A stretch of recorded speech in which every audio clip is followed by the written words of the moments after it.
Alright, let's dive into this latest EastEnders drama, because honestly, it's a lot to unpack.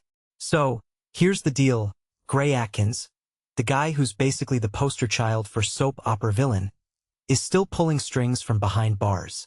And let me tell you, what he's cooking up now is next-level manipulative. Personally, I think Gray's character is fascinating because he's not just a one-note bad guy. He's a master manipulator who thrives on chaos. What makes this really interesting is how he's using Ian Beale, of all people, to further his agenda. Ian, who's usually the one scheming, is now being played like a fiddle. From my perspective, this dynamic shows just how desperate Gray is, and it raises a deeper question. How far will he go to maintain control, even from prison? Now, let's talk about Sheila Atkins, Gray's grandmother. She's not just some bystander. She's actively involved in his latest plot to take Jordan out of the country. One thing that immediately stands out is how she's willing to go along with this, even though it's clearly morally questionable. What many people don't realize is that Sheila's involvement adds a whole new layer to Gray's character.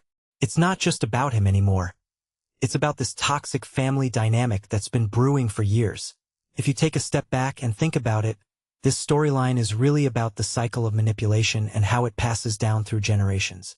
But here's where it gets even more intriguing. Amy Mitchell and D.C. Craig Ingram. On the surface, Craig seems like he's just doing his job, but there's something off about how he's handling things with Amy. Personally, I think there's more to his interest in her than meets the eye. What this really suggests is that we might be looking at a potential power imbalance or even a misuse of authority.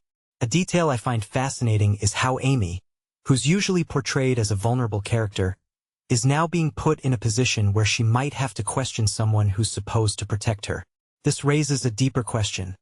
How often do we see characters like Amy being manipulated by figures of authority in soaps?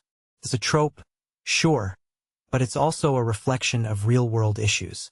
Meanwhile, Ricky Branning's storyline is like a ticking time bomb. He's terrified that his bike lock will link him to the attack on Joel, and honestly, who can blame him? What makes this really interesting is how the show is balancing multiple high-stakes plots at once. From my perspective, this kind of storytelling keeps viewers on the edge of their seats because it's not just about one big event.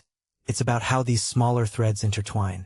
One thing that immediately stands out is how the writers are using these storylines to explore themes of guilt, fear, and loyalty. It's not just drama for the sake of drama. There's a lot of emotional depth here. Now, let's zoom out for a second. EastEnders has always been known for its dramatic twists, but what's really impressive here is how the show is juggling so many complex narratives without losing sight of the characters' emotional journeys. In my opinion, this is where EastEnders shines. It's not just about the shocks.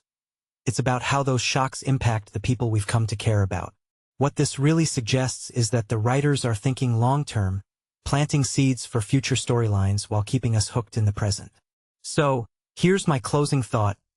EastEnders is more than just a soap opera. It's a masterclass in character-driven storytelling. Personally, I think what makes it so compelling is how it doesn't shy away from exploring the darker, more uncomfortable aspects of human nature. It's not always pretty, but it's always real. And that's why, after all these years, we're still tuning in. What do you guys think? Are you as invested in these storylines as I am? Let me know in the comments below.